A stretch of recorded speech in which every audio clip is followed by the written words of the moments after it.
Just how small can you go and still work as a digital nomad? Rachel lives in a 5x8 converted cargo trailer while working a remote corporate job. In this video, we'll hear about her work and tour her sweet little trailer.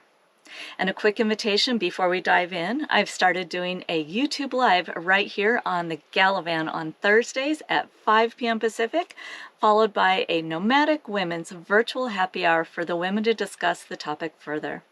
All the details can be found in the Facebook group Gal Adventurers.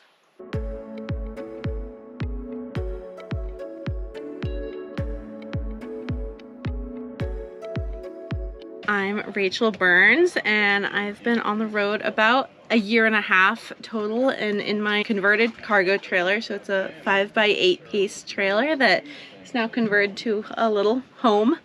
So my dad was the one that converted it back in the day, and then I've been adding additions on ever since. So lots of little bits and pieces. So I've got a kitchen in the front, so do a lot of cooking. I've got a foot pump sink, so I've got like a 5-gallon fresh water and then a 5-gallon gray water with a foot pump underneath.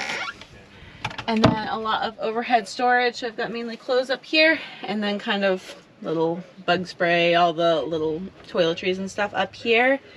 And then pantry and jackery is underneath here.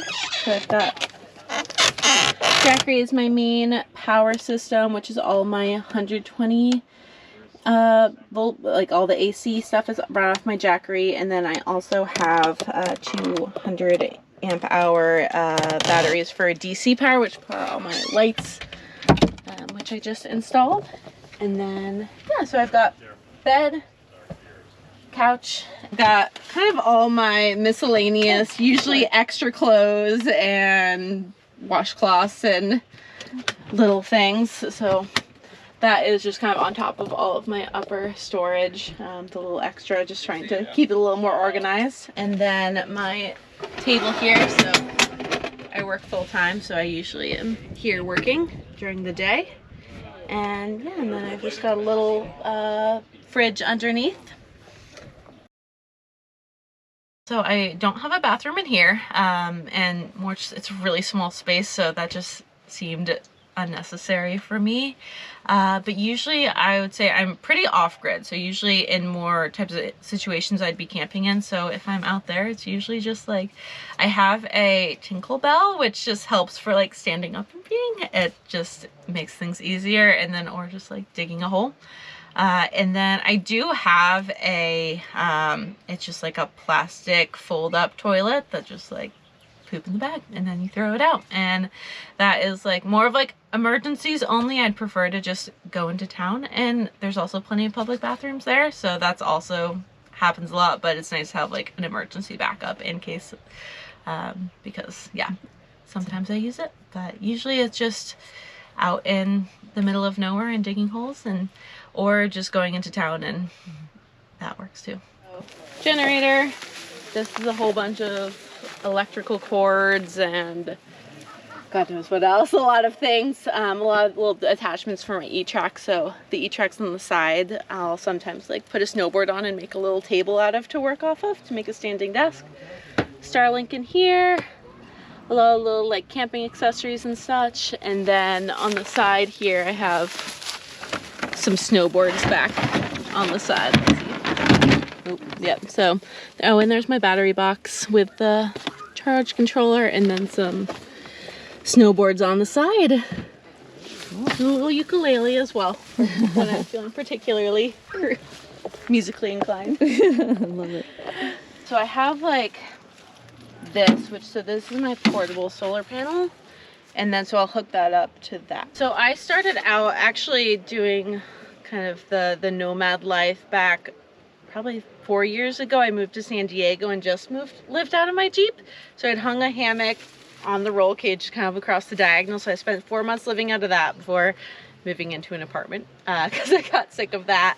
But so that was where I started, and then I had the Jeep, knew I wanted to kind of do the nomad life, but didn't want to get rid of the Jeep. So really ended up thinking that like a small trailer, that something small enough that it met the tow capacity of the Jeep. So this was great. So it's only about 2,000 pounds. So my trailer, I'm estimating about 1,500. It was about 900 without any of the build, and then estimating 1,500. We're not totally sure. But yeah, so that was most of the motivation for the trailer. And then it was also just like, it was just a plain cargo trailer when I bought it. So it was really pretty cheap build in comparison to a lot of the other options. So it's pretty easy to just like get it and get on the road. The trailer itself was 2,700. I got it off of OfferUp, and then I would estimate about like $3,000 in terms of like materials and everything else. I was living in San Diego at the time, and I knew the size of the trailer I wanted, so I just had blocked off on the floor, like painter's tape on the floor. My roommates loved it, and I would just like iterate on different designs over the time, and I would be like laying on my floor being like, oh, can I fit here and everything. So there's a lot of iterations on the floor, and then also just like building it out. And I think I had it in PowerPoint and just building things out to scale and figuring out. My main thing I knew I wanted was a sink, and so the ability to have a good kitchen and everything was a good starting point of what I wanted, and then just big enough to fit me for the bed and work from it. Bought a foam mattress, so I cut it down to the specific size. Just had, I think it was like a turkey knife, that like little electric knife that I cut it down. So I think it's a 6-inch memory foam mattress. Super comfortable, actually. I love sleeping on it. I have really good sleep, but it's smaller than a twin, so it's quite narrow, so good for one person. So there wasn't a lot of options just because of the size, but I was really happy with what came out. It's really, really sweet. It looks so comfortable. It's really, honestly, I call it like my Mary Poppins trailer. Like you look at it from the outside and it's really small, and then you go in and it's got kind of a lot for like 40 square feet. It does a lot. With COVID, started working remote with my current company, and then ended up switching jobs over the pandemic to a different company that I signed on as remote. So that was really helpful. So I knew I was going forward. Most of my team's on the East Coast, so knew that going forward I was just going to be remote. So that started giving me a little bit more flexibility to really go totally off. I am in data analytics. I do consulting for government clients, helping them get up to speed with their data analysis, either like data modernization efforts, so helping them stand up the platforms that they're using for their data, or actually analyzing their data. So right now I'm doing a little like financial analysis and stuff, but it really depends on the client, but generally in the data modernization and data analytics realm. The last year, most of what I did was I would look for places that had co-working spaces. So WeWork's the big one, but those are usually only in big cities, but there's a lot of smaller cities that have kind of privately owned, just individual co-working spaces. So I would plan my travels around that, which was really cool. And so it was a cool space too, because you could go in and work in this place and meet people who actually lived in the area. So I really enjoyed that. And then I would just stay somewhere nearby and almost like commute into the office. It was just a different office every month. So that was how I started. And so I knew, because it was a co-working space, I would have really solid internet.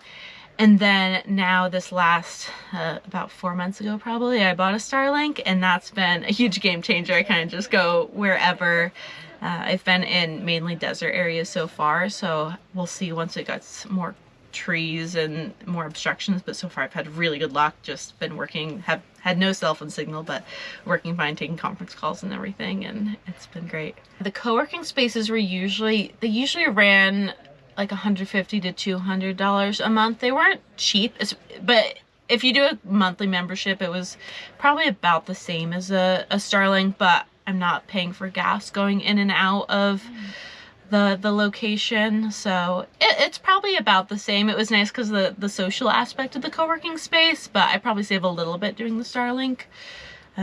It's about even, but I'm so much more open in terms of where I can go because before it was really just, where is there a co-working spot or really, really good cell phone signal, which is not a ton of places that are somewhere that I could park my trailer.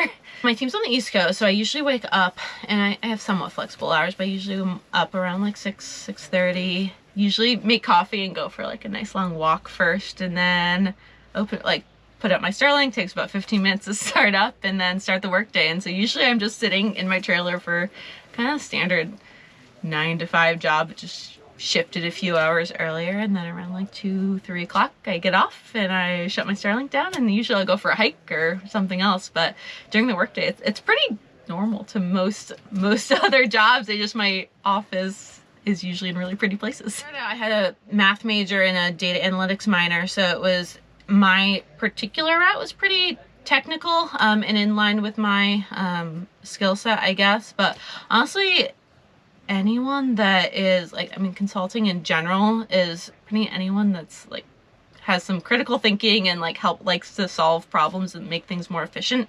It's kind of like a combination of some technical skills depending on what you're in, and then a lot of people skills, and being able to kind of balance that and help clients get to a slightly more efficient state. There's so many courses right now that you could go and get just a baseline idea of what data analytics is. Usually like edX is the organization I usually refer to people to. It's just an education platform that has a lot of free content from a lot. It's usually colleges that put out their courses for free, or you can do like a paid way to get like a certificate, but I usually do it for free. And so that's I would say like just a data analytics course, baseline course. And then usually I think consulting firms that are open to people that are just like learning about data analytics, and then also want to just get involved with clients, because usually it's like there's the tech sphere and then there's the people sphere, and it's where I am is kind of the mix of both. So you kind of need a little bit of both, but you don't need to be like crazy technical to start out. I love Rachel's little cargo trailer. Cargo trailers just make so much sense, both financially and with the ability to make them into whatever works for you. If you liked this video, please share it. And if you'd like to see more van and rig tours, van life tips, and other information to help women get on the road, hit subscribe and ring that notification bell so you don't miss any upcoming videos. If you're a woman who would like to join in deeper conversation, join our Facebook group, Gal Adventurers, where I organize our weekly Nomadic Women's and Virtual Happy Hour, Thursdays after the YouTube Live, 5 p.m. Pacific. This is Joni with The Galavan. Enjoy your journey.